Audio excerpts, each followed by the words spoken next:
Welcome back to another deep dive. You've been exploring some fascinating territory lately with your Buddhist studies. Right. And today we're going to take it a step further. We're going to tackle the Vajra body of the Buddha. The Vajra body of the Buddha. It sounds intimidating, right? Yeah, it kind of is. I mean, even for me, and we're diving deep into excerpts from Buddhist sutras to unpack this whole idea. And I have to admit, I'm a little intimidated by this one. It really challenges our understanding of, reality. Yeah. And the self. What is the self? Yeah, it definitely is a concept that invites us to think outside our usual frameworks. Right.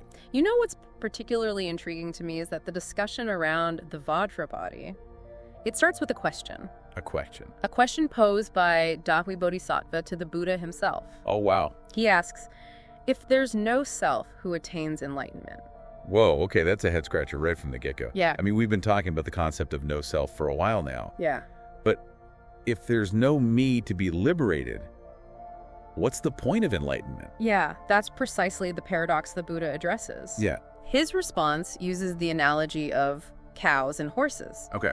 He explains that just as a cow's body is distinctly not a horse's body, Right. things exist, Did you? but not in the fixed and independent way that we often perceive them. So it's not about denying the existence of things, but rather challenging our ingrained perception of their separateness. He got it. Okay. It's like saying, hey, that thing you call self, it's not this solid, unchanging entity, but more like a constantly shifting process. You know? Yeah, okay, I'm following you. Yeah. So to illustrate this further, the Buddha introduces the concept of the five aggregates, 5 aggregates. which are form, feeling, perception, mental formations, and consciousness. Right. Think of these as the building blocks of our experience, the components that we mistakenly try to cobble together into a self. Exactly. Okay, I'm with you so far. Yeah.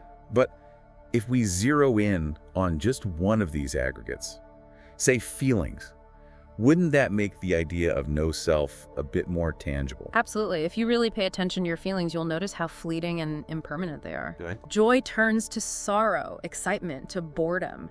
They arise and pass away constantly. This impermanence, this lack of a solid core, directly challenges the notion of a permanent, unchanging self. Right, and this is where things start to get really interesting for me. If these aggregates are in constant flux, it kind of makes you wonder, what's the underlying nature of it all? Is it just emptiness? That's the natural next question, and it's a concept that often gets misinterpreted. The emptiness the Buddha talks about is not nothingness, Right. but rather a state of pure potentiality. Okay. Think of it like a seed. Okay. It holds within it the potential for a mighty tree, Yeah. but the tree itself isn't inherently present. Right. It's a state of open possibility. So instead of a void, it's more like fertile ground Yeah. from which everything arises. That's a great way to think about it. Okay, but how does this relate to the Vajra body? Yeah. Are we saying the Vajra body is this emptiness? It's more nuanced than that. Okay. The Vajra body, like all phenomena, is said to be empty of inherent existence, meaning it doesn't exist as a separate, independent entity. But this emptiness, this lack of inherent existence, is not a nihilistic concept. It's actually pointing to a deeper level of interconnectedness, where everything is interdependent and constantly arising from this field of potentiality. Okay, so I'm starting to see how this challenges our very Western philosophical ideas about reality. Right. Instead of discrete, separate objects. Exactly. We're talking about a web of interconnected phenomena. Web. But how does the Vajra body fit into all of this? Yeah. I mean, is it an object? Yeah. A state of being?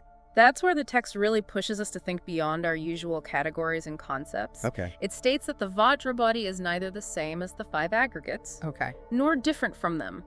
It's pointing beyond duality, beyond the limitations of our usual ways of thinking. So we can't grasp it through our typical methods of analysis and categorization. Right. That makes it both incredibly frustrating and incredibly fascinating. Precisely. And that's where we'll pick things up in the next part of our deep dive. We'll explore how this understanding of the Vajra body as being beyond duality relates to the ultimate goal of liberation and enlightenment. Sounds good. Stay tuned. I'm hooked. So we left off talking about how the Vajra body challenges our typical ways of thinking. Right. It's described as being beyond duality, beyond the categories of same and different. Exactly. It's almost like the text is saying, throw out your mental map, because this terrain is completely uncharted. Yeah, that's a great way to put it. The sutra emphasizes that you can't capture the Vajra body with conceptual thinking. or by trying to define it in opposition to something else. Language itself becomes a barrier. But if we can't even talk about it directly, how do we even begin to understand it? It feels like we're trying to grasp smoke. That's the inherent paradox. And the sutras use poetic language and metaphors to guide us. Right. Instead of offering a clear-cut definition, they point towards the Vajra body through negation. Okay. They tell us what it's not. So by stripping away all the conceptual layers, all the ways we normally try to define and categorize things, we start to get closer to its essence. Yeah. It's like chiseling away at a statue, revealing the form within the stone. That is a beautiful analogy. Thanks. And this process of negation, of stripping away the inessential, is directly tied to the concept of liberation. You mentioned earlier that the Vajra body and liberation are inseparable. But what does that actually mean? Is the realization of no self the same thing as achieving enlightenment? The sutra seems to suggest that these two are deeply intertwined.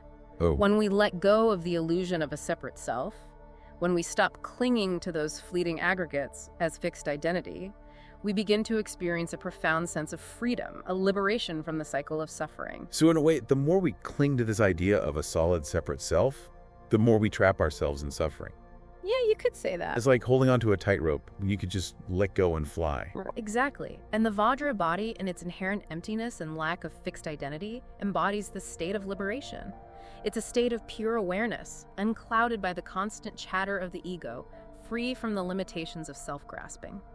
This idea of pure awareness is really resonating with me. It's almost like a state of radical openness, a receptivity to the present moment without the filters of our preconceived notions and judgments. Yeah. But how do we cultivate this kind of awareness? Does the sutra offer any guidance? It doesn't offer a step-by-step manual, Okay. but it points us in the right direction. Okay. The sutra emphasizes the importance of right view, of seeing reality as it truly is, unfiltered by our desires and attachments. So it's not about following a rigid set of rules, but rather embodying this deeper understanding of no self in our actions and interactions.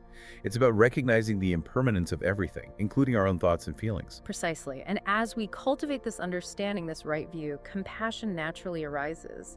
When we see through the illusion of separateness, we begin to experience a deep sense of connection with all beings. I can feel how these teachings could be transformative, not just on a personal level, but also in how we relate to the world around us.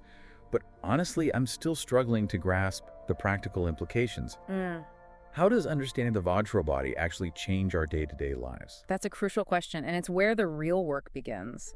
The sutra offers hints, but ultimately leaves it to us to bridge the gap between theory and practice. Perhaps that's part of the challenge, the invitation to truly embody these teachings. This is definitely a deep dive in every sense of the word. We've explored the Vajra body as a concept that defies our usual ways of thinking, as a state of liberation, and as a pointer towards a reality far more interconnected than we typically perceive. But how do we actually integrate this understanding into our lives? That's where we'll head next after a quick pause. Stay with us as we explore the practical dimensions of the Vajra body. Okay, we're back and ready to tackle the million-dollar question: how do we actually live this concept of the Vajra body? It's been so fascinating to explore. But I think we're ready to bridge the gap between these profound ideas and our everyday experience. You know what I mean? Yeah, I think that's the challenge, isn't it? Yeah. These teachings can sometimes feel very abstract and otherworldly, but the real power lies in their application. So if we rewind back to the beginning, Yeah. we started with the question, if there's no self who attains enlightenment, and through exploring the concept of the Vajra body, I feel like we've started to unpack not only the nature of self, but also the nature of enlightenment itself. Exactly. It's not so much about a separate individual achieving something as it is about a fundamental shift in our way of being. A recognition that we are already inherently part of this interconnected web of existence. And that interconnectedness was really driven home by the concept of the five aggregates. Right. Those building blocks of experience that we mistakenly grasp onto as a fixed self. Yeah. But by recognizing their impermanent and ever-changing nature, we start to see through that illusion. And when we see through that illusion, we encounter emptiness, not as nothingness, but as a state of pure potentiality, a fertile ground from which everything arises. The sutra emphasizes that the Vajra body, like all phenomena, is empty of inherent existence. It's not a separate independent entity, but rather an expression of this interconnected reality. It's almost like the Vajra body becomes a symbol for this ultimate reality, a reality that's beyond our usual dualistic thinking. beyond the categories of self and other, existing and not existing. Precisely. It points towards a state of pure awareness, unclouded by the limitations of our conceptual minds, a state of being that's free from the suffering that arises from clinging to a false sense of self. And that's where the concept of liberation comes into play. Right. Right? It's not about escaping to some heavenly realm, but about experiencing a profound sense of freedom right now, by recognizing our true nature. Exactly. It's about realizing that the cage we feel trapped in is of our own making. A cage built out of our attachments and our clinging to a limited sense of self. So how do we break free? The sutra doesn't exactly offer a step-by-step guide. No, it doesn't. But it does offer guidance in the form of its core teachings. The emphasis on right view, on understanding the impermanence of all things, on recognizing the interconnectedness of all beings. These are all pointers towards embodying the Vajra body in our lives. So maybe it's not so much about doing something as it is about being, about cultivating a different way of seeing ourselves and the world around us. That's beautifully put. It's about shifting our perspective from one of separateness and isolation to one of interconnectedness and compassion. And that shift in perspective can have profound effects on how we navigate our relationships, our work, our entire lives. It's a call to action, isn't it? Not to strive for some future state of enlightenment, but to recognize the potential for awakening that's already present within us. And that's the ultimate message of the Vajra body. It's not an object to be attained, but a reality to be realized. A way of being that's available to us all. So as we wrap up this deep dive into the Vajra body of the Buddha, we invite you to continue exploring. This conversation doesn't end here. It's an invitation to look beyond the surface of things, to question your assumptions, to cultivate a sense of wonder and curiosity. And perhaps through this ongoing exploration, you might begin to glimpse that uncharted territory within yourself, that state of pure awareness that the Vajra body so eloquently points towards.